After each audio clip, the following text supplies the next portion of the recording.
Bonjour à tous, hein. Moi, c'est Clément Royer. Donc, je suis chercheur, astrophysicien au laboratoire d'études spatiales et d'instrumentation astrophysique. Donc, c'est le LESIA, qui est un observatoire de l'Observatoire de Paris, et du CNRS, qui est basé à Meudon, donc l'Observatoire historique de Paris. Donc, j'ai soutenu ma thèse l'an dernier, hein, après 10 très longues années d'études post-bac, donc dans l'Île-de-France, hein, dans différentes universités. Il y a l'ENS de Cachan. Et voilà, donc en fait, ma thèse a porté sur le développement de spectromètres infrarouges pour les missions spatiales. Je l'ai faite à l'Institut d'astrophysique spatiale, donc à Orsay, donc dans la fac de Paris-Saclay. Et j'ai en particulier travaillé sur le spectromètre infrarouge qui est dans le rover Persévérance et en fait qui est dans la tête du rover, ici. Et je vous montrerai ça tout à l'heure. Voilà, donc on peut démarrer si vous n'avez pas de questions. Ok, bon, alors allons-y. Si vous avez des questions, vous pouvez les poser pendant ou après. Voilà, parce que je n'ai pas vu qu'il y avait de créneaux de questions prévus dans le planning. À la fin des 14 heures, il y a quelque chose qui démarre juste après. Donc on va voir. J'ai essayé de faire que ça tienne un peu moins d'une demi-heure pour qu'on ait le temps de poser des questions après. Merci Clément. Oui. Alors, je ne vais pas tout voir toutes mes slides, il y a des panneaux Zoom un peu partout. Alors, je vais vous faire un rappel un peu rapide parce que je ne sais pas trop où vous en êtes, parce que Alain vous a déjà présenté la dernière fois de l'exploration martienne, des enjeux de l'exploration martienne et des objectifs de la mission Mars 2020 et de son rover, parce qu'on entend un peu beaucoup de choses dans les médias et que beaucoup de choses qui sont centrées sur ce qui excite les gens, mais qui ne sont pas ce qui excite les scientifiques. Alors, je vais vous présenter ça rapidement. Ce qui anime la communauté martienne depuis une bonne trentaine d'années maintenant, c'est l'étude du passé aqueux de Mars. Parce que quand on regarde les cartes martiennes qui ont été réalisées depuis les années 70 jusqu'à récemment, ce qui est frappant, c'est la présence d'indices géomorphologiques d'un passé aqueux de Mars qui laisse supposer que cette planète avait dans ses terrains anciens des traces d'écoulement d'eau, donc soit par des cônes de déjection, ce qu'on voit ici sur l'image. Donc c'est un papier de 2015, mais l'image est bien plus vieille que ça, elle date de début des années 2000. Et en fait, on voit ici un écoulement conique de sable, de matière rocheuse à l'embouchure d'une vallée dans un cratère. Donc on s'imagine que ça pourrait être un écoulement soit de poussière, donc complètement solide, soit avec un transport liquide. Et donc à ce moment-là, il y aura un réseau fluvial autour de ça.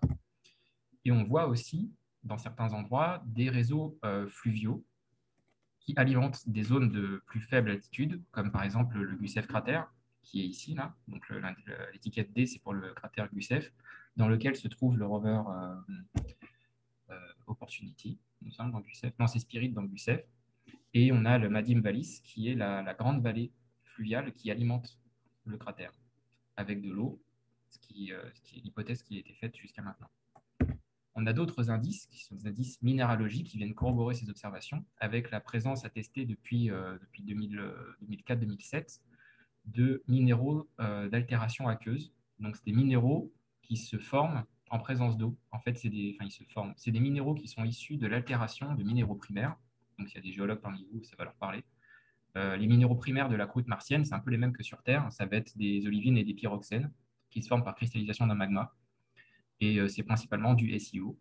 Et quand on fait tremper ça dans l'eau pendant des millions d'années, de façon plus ou moins continue, on arrive à former des minéraux qui intègrent dans leur structure des molécules d'eau ou des groupements hydroxyles. Et ça, c'est une signature dans l'infrarouge et c'est comme ça qu'on les voit depuis l'espace. Et donc, ces minéraux hydratés, donc Mars Vallis, c'est un endroit où il y en a le plus hein, sur Mars. Ces minéraux hydratés sont la preuve qu'il y avait de l'eau dans le passé. Donc, on trouve parmi ces minéraux hydratés des phyllosilicates, donc ce sont des argiles. Donc, le phylos en grec, c'est les feuilles. Hein, c'est que l'argile a des structures minéralogiques sous forme de feuillets. Et entre ces feuillets, il y a de l'eau. On a aussi des carbonates qui sont issus d'une part de la précipitation de l'atmosphère de CO2 dans un milieu marin, un peu comme sur Terre, ou alors de l'altération d'autres matériaux comme l'olivine, avec attraction de l'atmosphère. Donc, ça nous fait un certain nombre de minéraux qu'on a découvert. Donc, ces minéraux sont pour la plupart des phyllosilicates, des carbonates, des sulfates et de la silice hydratée, ainsi que certains sels. Donc, les sels, on a des chlorures, mais on a aussi d'autres sels métalliques qui sont mesurés dans différents endroits sur Mars. On les trouve dans les terrains anciens, qui eux sont datés par la mesure du nombre de cratères au kilomètre carré, donc ce qui nous donne une idée de l'âge des surfaces. Donc, le taux de cratérisation, lui, est relativement connu, hein, mesuré à partir de la Lune, et on a fait la corrélation entre le taux de cratérisation et l'âge de la surface grâce aux échantillons lunaires qu'on a ramenés. Donc, si on sait faire ça, c'est qu'on a vraiment été sur la Lune. Et en fait, ces terrains correspondent aux 600 premiers millions d'années de l'histoire martienne, ce qui correspond en termes d'éon géologiques à ce qu'on appelle le Noachien. Donc, c'est une période qui couvre les 600 premiers millions d'années sur Mars et qui est marquée par la présence d'eau dans ces terrains. Et en fait, cette période prend fin avec l'Hespérien, qui, elle, est une période de très intense volcanisme et qui est relativement concomitante avec le grand bombardement tardif du système solaire qui a apporté beaucoup de matière sur les planètes, qui a permis, euh, qui a permis notamment de remodeler une partie de la surface. Et en fait, ce bombardement plus l'arrivée du volcanisme est coïncident. Donc, on ne dit pas que c'est causal, hein, mais au moins il y a une coïncidence avec la disparition progressive de l'eau. Et donc l'activité aqueuse maximale arrive à la fin du Noachien. Donc c'est les terrains qu'on observe ici. Donc parallèlement sur Terre, on est à l'AD1, donc la formation des masses continentales et des océans, et au début de l'Archéen, donc c'est l'apparition de la vie à la frontière entre les deux, où les premières archéobactéries, les archées, euh, commençaient à faire leur apparition dans les milieux primordiaux sur Terre, donc dans les océans, mais aussi dans les gouttelettes, dans les flaques d'eau, enfin, tout le réseau hydrographique. Donc la grande question qu'on se pose, c'est parce que Mars a connu par le passé une période où l'eau liquide existait de façon stable et durable. Quand on dit stable et durable, c'est des millions d'années, des dizaines de millions d'années, de façon plus ou moins continue. Est-ce que cette eau aurait permis de faire apparaître le vivant ou au moins des précurseurs au vivant? Et donc l'eau liquide sur Mars soulève deux grands enjeux. Le premier est des questions sur sa composition, puisque on n'a pas d'idée, on sait qu'il y a de l'eau, on sait que l'eau a altéré la roche, mais on ne sait pas vraiment sa composition. Et dans quelles conditions thermodynamiques se trouvait-elle? Est-ce qu'elle était sous une atmosphère qui était très épaisse mais humide, style tropical, ou une atmosphère un peu moins épaisse, avec un climat un peu plus aride, et que l'eau soit un peu plus épisodique, avec des pluies plus rares et de l'eau stagnante, moins abondante qu'on pourrait le penser. Et donc, ça nous donnerait des indices sur la diversité minérale et les co-occurrences de minéraux qu'on pourrait s'attendre à trouver dans ces milieux marqués par l'activité aqueuse. Donc, l'enjeu, c'est d'aller trouver ces minéraux pour remonter l'histoire. Réciproquement, pour la matière organique, celle qui nous intéresse dans le cadre de la recherche de la vie, et au moins de l'activité prébiologique, est-ce que cette matière organique existe sur Mars? Donc ça, on a la preuve qu'il y avait de la matière organique sur Mars, on en a trouvé. Mais est-ce que cette matière organique a interagi dans l'eau et est-ce qu'elle a interagi avec d'autres minéraux pour former des complexes organo-minéraux et donc qui auraient pu permettre à l'apparition ou le maintien du vivant? Et donc, est-ce que cette matière organique contiendrait des biosignatures? Et donc ça, c'est disons, l'enjeu central, l'un des grands enjeux centraux de la mission Mars 2020 et surtout du rover ExoMars, qui lui part l'année prochaine, et dans une moindre mesure pour les Chinois qui eux aussi ont atterri récemment. Même s'ils disent qu'ils vont chercher de la vie, mais bon, ils sont ni au bon endroit, ni avec les bons instruments pour le faire. Alors, dans le cas de la mission Mars 2020 et de son rover Perseverance, donc la mission Mars 2020, c'est une mission d'exploration planétaire dans un cadre assez général, et le rover, c'est la charge scientifique qui permet de réaliser ces objectifs. Elle a quatre grands objectifs scientifiques. Le premier est de retracer l'histoire d'environnements anciens, comme on l'a vu, ceux qui sont marqués par la présence d'eau, et les processus géologiques qui sont associés. Donc là, il n'y a rien à voir avec le vivant, c'est vraiment de l'histoire géologique du milieu. L'environnement qui a été sélectionné pour faire ça, c'est le cratère G0. Donc ici, le cratère G0, il est à la frontière entre Syrtis Major et Isidis Planitia, donc un endroit qui est plutôt bas en altitude pour être facile d'accès, et en même temps dans nos terrains assez anciens du Noachien.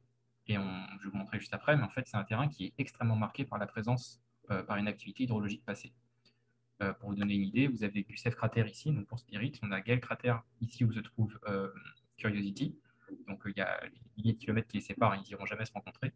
On a Mars Vallis du côté de Chrysae Planitia et d'Acidalia Planitia, qui est l'endroit le plus dense en phyllosilicate, et Oxyaplanum, qui est l'endroit où va atterrir ExoMars Rover.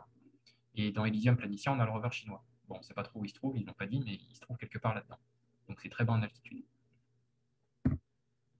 Quand on regarde un peu le cratère en lui-même, donc vous voyez le cratère, on s'est fait un grand trou de 50 km de diamètre sur un peu plus de 1500 mètres de profondeur.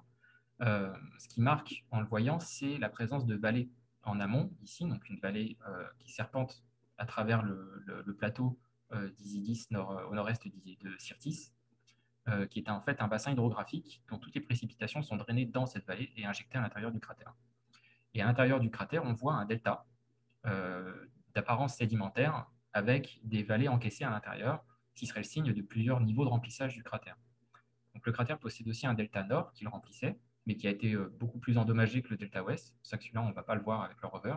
Et une vallée de débordement en aval qui a envoyé l'eau, en fait, quand il y a eu une rupture du barrage ici.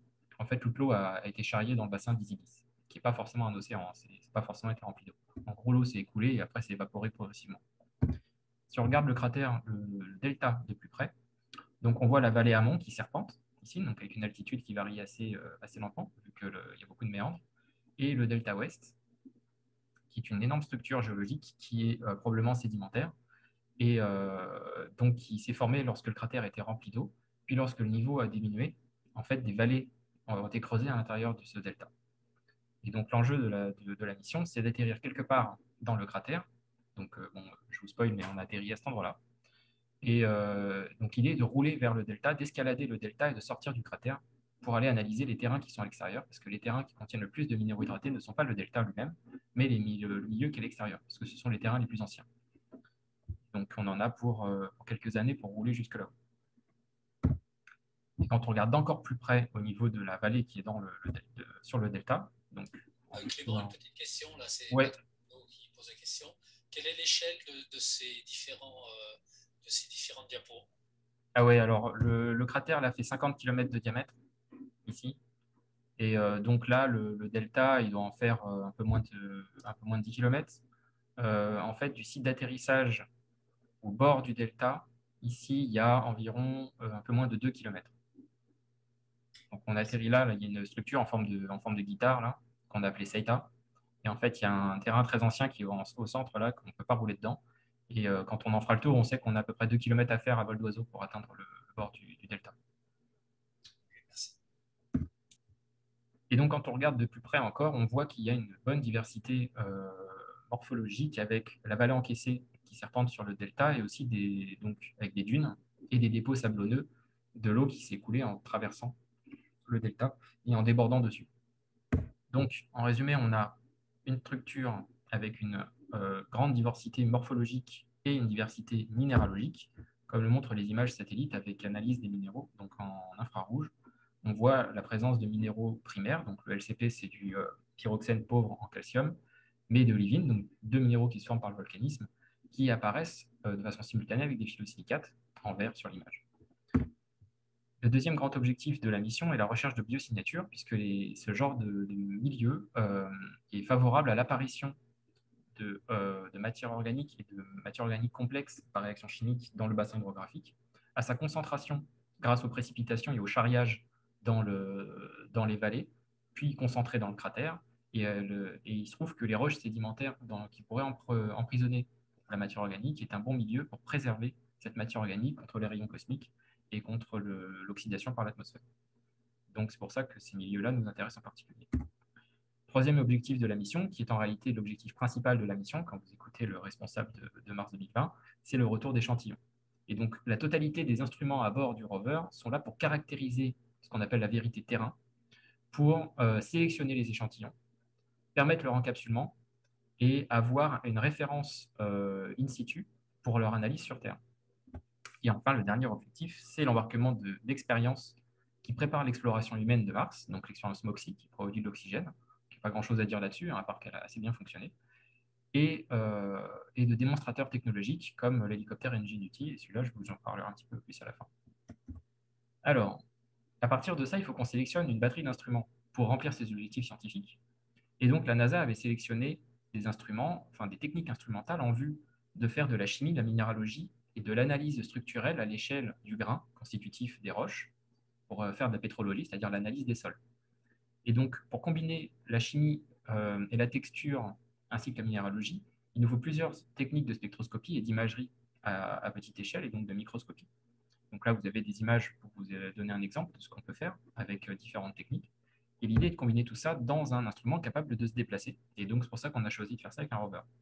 Donc, le rover contient 6 instruments principaux scientifiques, avec RIMFAX, donc c'est un radar d'analyse des profils verticaux. J'aurais rien à vous montrer à ce sujet parce qu'on n'a rien publié encore dessus. Et encore, les données qu'on a ne sont pas certaines du tout. On a Mastcam Z qui fait l'analyse multispectrale et ainsi que des belles images et des panoramiques. Puis Z, c'est parce qu'il fait du zoom, donc on aura plein de belles images. SuperCam, qui est vraiment l'instrument principal du rover, et en plus c'est celui sur lequel je travaille, qui contient plusieurs techniques d'analyse de chimie et de minéralogie. MEDA, c'est une station météo qui va analyser le vent et la pression de l'atmosphère, donc la météo et les conditions atmosphériques autour du rover. Et Sherlock et Pixel sont des instruments de proximité. Donc, je vous montrerai une image de Sherlock plus tard. Et en plus, le rover est capable de faire l'identification, la collecte et l'encapsulement des échantillons grâce à son bras robotisé qui contient une tourelle de prélèvement d'échantillons et un système de collecte et de capsule à l'intérieur du corps du rover. Donc, SuperCam, c'est un instrument qui m'intéresse ici, il est composé de 3 grandes parties donc, qui sont à contribution française. Il y en a eu pour quelques dizaines de millions d'euros de participation française à Mars 2020 grâce à cet instrument. Composé du Mast Unit, donc c'est la partie qu'on voit sur tous les selfies avec son gros œil. Donc c'est la partie qui est française, celle-là, qui a été développée en France. Et donc vous voyez donc le microphone qui est branché dessus, le télescope qui récupère la lumière et les spectros, il y en a quelques-uns à l'intérieur. Il est aussi relié à une fibre optique qui permet d'envoyer le signal à l'intérieur de ce qu'on appelle le body unit. Donc ça, optiquement parlant, c'est un bel objet. Hein. La lumière arrive par la principale fibre optique, est divisée en 3 bandes spectrales principales, donc en UV, en visible et en violet, et envoyée dans 2 spectromètres, donc le spectromètre UV violet et le spectromètre visible, qui est que visible d'ailleurs, et avec un amplificateur au milieu pour vraiment booster le signal. Et donc c'est cet instrument qui sert à l'analyse de la lumière issue du Raman, de la luminescence, du visible et de la lisse. Ce sont des techniques que je vais vous présenter. Et enfin, les cibles d'étalonnage qui servent à vérifier la réponse de l'instrument. Donc celle-là, elle est à responsabilité espagnole. Donc les 5 techniques qui sont mises en œuvre dans SuperCam sont la combinaison d'une imagerie de contexte microscopique donc, qui se fait à distance pour nous donner la texture et la morphologie, donc ce qu'on appelle la RMI. On combine ça avec de la LIPS, donc c'est un laser qui pulvérise les roches et qui analyse le plasma de désexcitation, donc en spectro, qui nous donne accès à la composition alimentaire. Couplé à un microphone, on a accès au bruit que fait l'impact du laser sur le sol, et donc on a les propriétés physiques des sols, et on a aussi une écoute de l'atmosphère, pour la vitesse du son notamment. La technologie spectroscopie Raman nous permet de mesurer la minéralogie et la présence de matière organique. Donc le Raman, c'est un type de spectro-infrarouge par fluorescence. C'est un type de fluorescence un peu particulier. Et enfin, la spectroscopie visible proche infrarouge, qui accède à la minéralogie, à la présence de matière organique et à l'étude de l'atmosphère. Et donc la combinaison de toutes ces techniques permet d'étudier l'évolution aqueuse de la planète et la présence de biosignatures à travers une analyse pétrologique. Et donc l'instrument que lui m'a intéressé pendant toute ma thèse, en fait, c'est la partie infrarouge, donc le spectromètre infrarouge à bord de SuperCam. Voilà. Donc, depuis, on a atterri sur Mars. Donc, je vais vous faire un bilan des 125 derniers sols sur la planète. Voilà, donc ça, c'est les vidéos d'atterrissage. Donc, ça prend, voilà.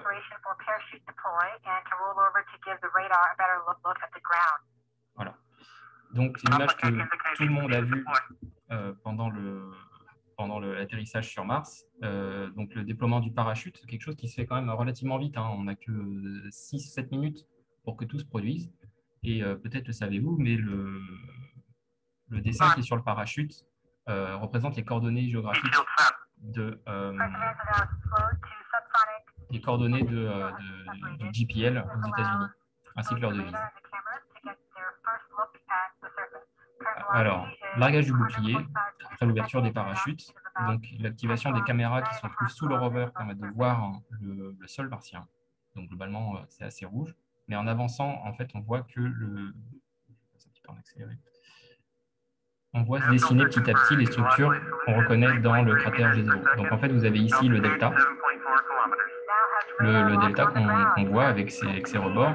Et ça, c'est la partie que je vous avais dit qui s'appelle Saita. Et on atterrit ici, nous. Donc ça reste quand même de super images. Il faut savoir que la mission Mars 2020, c'est la première fois qu'on embarque autant de caméras sur le rover. En fait, le rover, avec tout son système de descente et d'atterrissage, contient 23 ou 24 caméras qui sont allumées pour voir l'ouverture du parachute, pour voir le bouclier, pour voir sous le rover, pour voir le rover depuis Skytrain et pour voir le Skytrain depuis le rover, en plus des caméras de navigation du rover lui-même. Donc là, on arrive au moment où on va larguer le rover du parachute avec une petite phase de chute libre.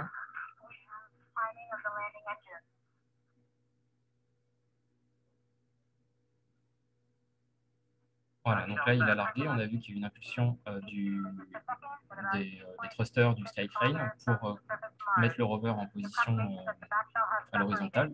Et donc là, il va faire la descente contrôlée jusqu'à trouver l'endroit le plus adapté pour atterrir. Sachant qu'à bord du rover, il y a une carte des endroits dangereux, parce que c'est quand même rempli de cailloux, hein, c'est très dangereux G0, on ne peut pas atterrir comme ça dessus.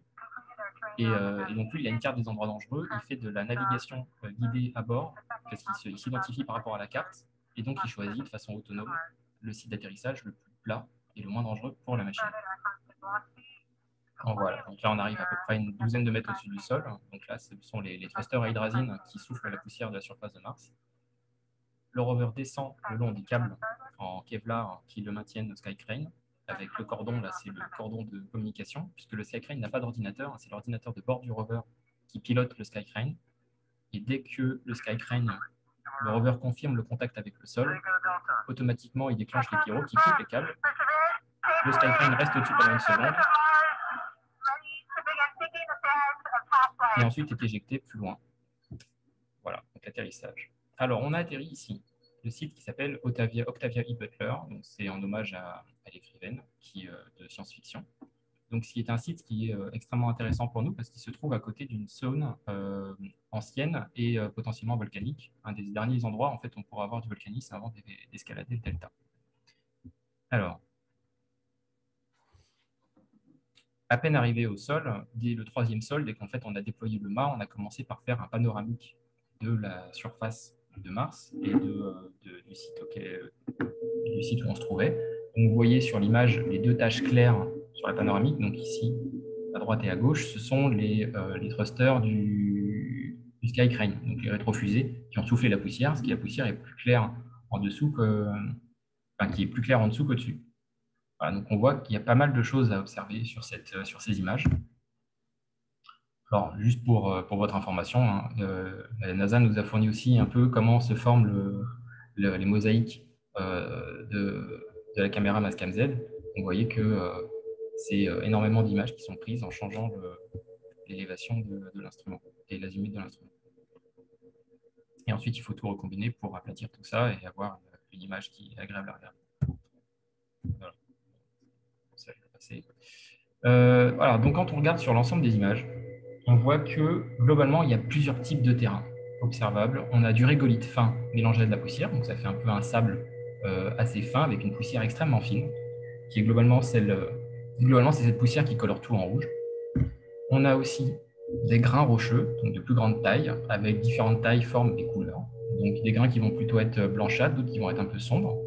Et quand on regarde les dunes de sable sur Mars, dans le cratère G0, elles ont un peu cette apparence-là. Donc, on dirait un champ de crotte de lapin. En fait, ça ressemble vraiment à des petites billes sombres de 5 à 10 mm de diamètre qui sont dans un magma de régolithe de poussière très fine. On a aussi d'autres types de roches qui sont des roches de plus grande taille, hein, qui sont de quelques dizaines de centimètres à quelques mètres de largeur, qu'on appelle les roches sombres ou les high standing rocks. On a aussi des roches avec des cavités. Donc, quand on les a vues la première fois en atterrissant sur les caméras des ASCAM du rover, on s'est demandé si c'était de la pierre ponce, donc issue du volcanisme. Et là, ça fait peur à tous les géologues parce que si c'est pierre ponce, c'est dire que ce n'est pas sédimentaire. Ou alors, ça pourrait être des morceaux de calcaire avec une altération différenciée dessus.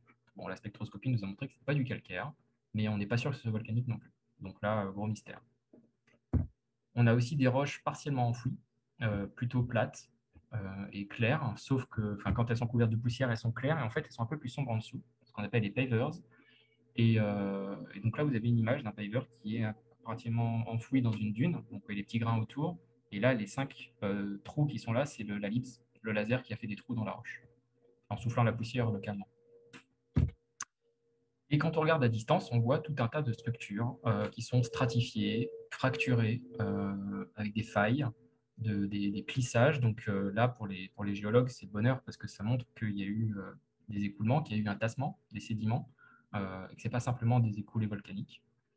Donc il y a un papier qui sortira peut-être après les vacances là, sur l'interprétation en termes de sédimentologie de, de ce delta. Là, vous avez quelques images Mastcam Z. Hein. Vous voyez les roches sombres en avant-plan avec le sable.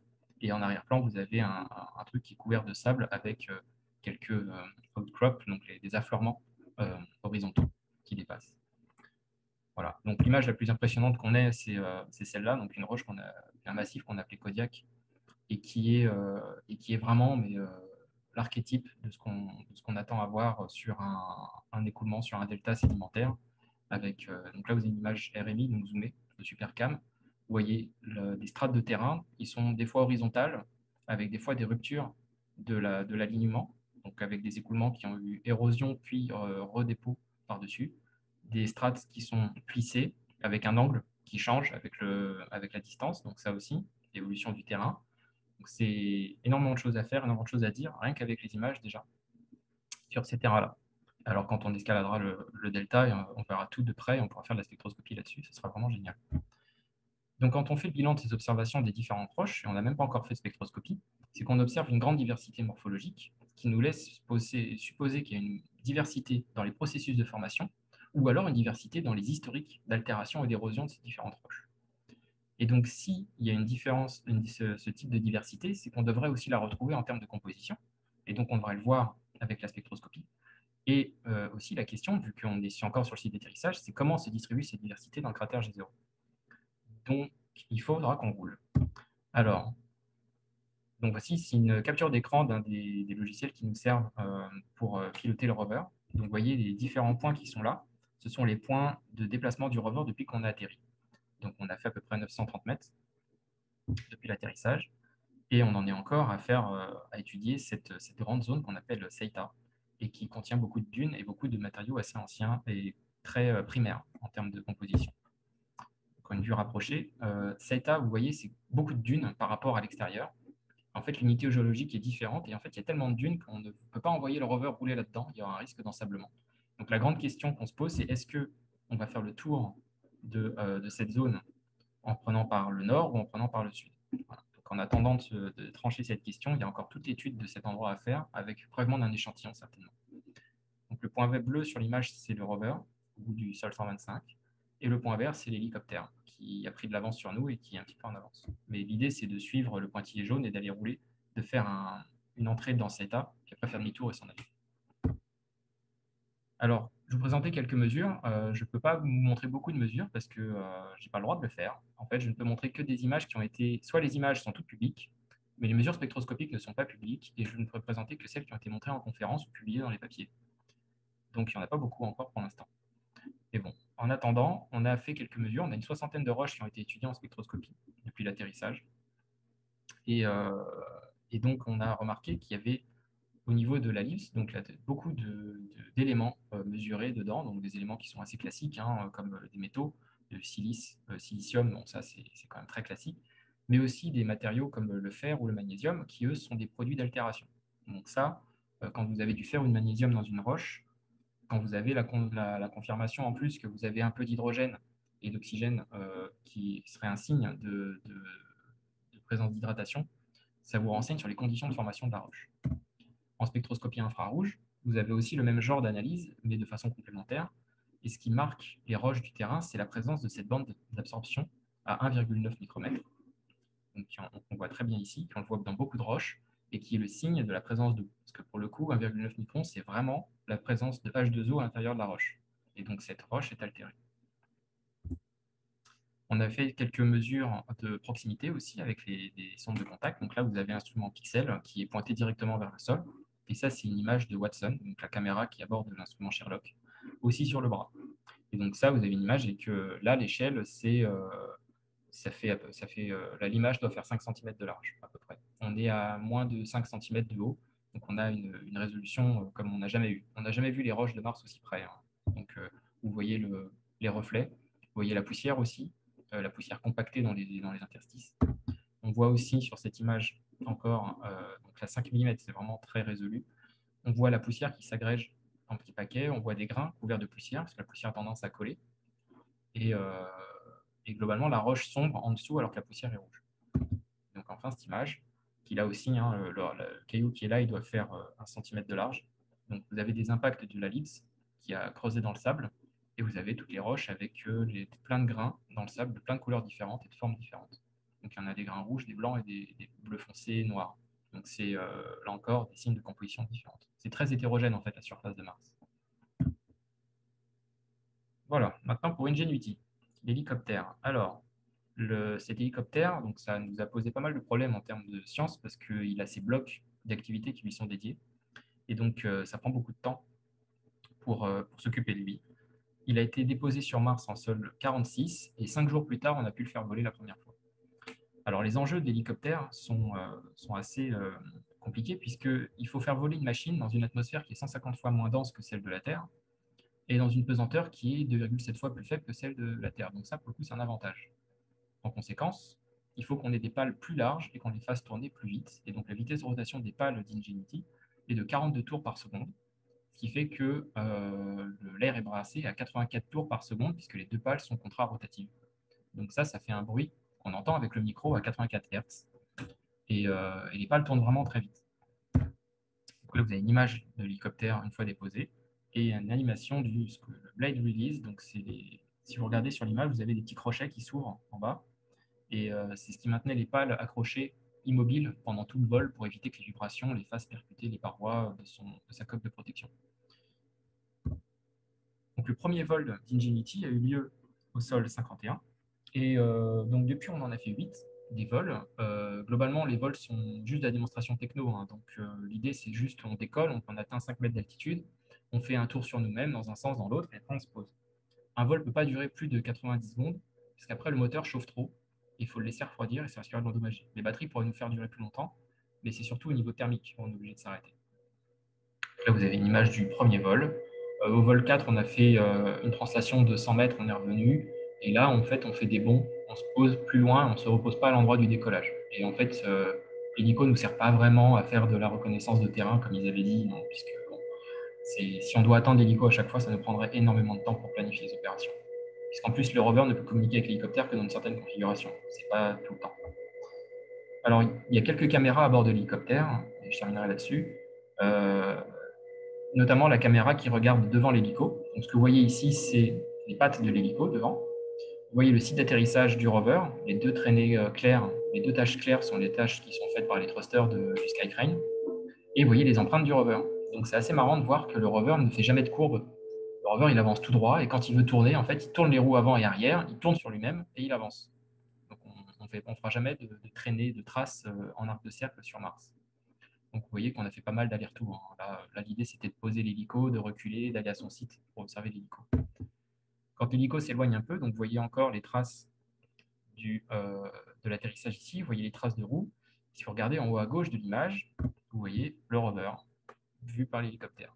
Donc ça, c'était pas prévu, hein, que l'hélico voit le rover, mais ça fait une image quand même qui est hyper sympa de voir le rover avec une autre caméra.